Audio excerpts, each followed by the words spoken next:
প্রিয় দেশবাসী, আপনারা দেখতে পারতেছেন কিন্তু সকালবেলার তুলনায় বিকালবেলা বাতাসের বেগটা কিন্তু প্রচুর পরিমাণে বাইরে চলছে।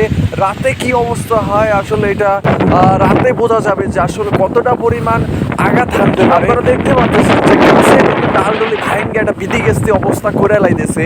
বাতাসের তুলনায় কিন্তু আপনারা লক্ষ্য করবেন যে বৃষ্টি নাই, কোনো পরিমাণে বৃষ্টি নাই। বৃষ্টি হইলে কিন্তু আসলে মানুষের টিকে থাকাটা অন্যরকম সিস্টেম হয়ে যেত, যে বৃষ্টি হলে একটা আতঙ্ক অন্যরকম থাকতো। এখন যে বাতাসটা আছে, এই বাতাসটা আসলে মানুষের কোনো ভয় নাই। যেহেতু 10 নাম্বার সিগন্যাল চলে, অবশ্যই ভয় করা দরকার আছে। যেহেতু ভয় নাই, কারণ হচ্ছে এখানে বাতাসটা যেই পরিমাণে আছে, এর থেকে যদি আরও বেশি বাইরে যায় তখন কিন্তু মানুষের মধ্যে একটা আতঙ্ক কাজ করবে যে আসলে তারা আশ্রয় নিতে যাওয়ার মতো একটা পরিস্থিতি। বাতাসের পরিমাণটা যদি আরও বাড়ে এখানে কিন্তু তখন আমাদের আশ্রয় নিতে ছাড়া আর উপায় থাকবে না, কারণ অনেক বাতাস।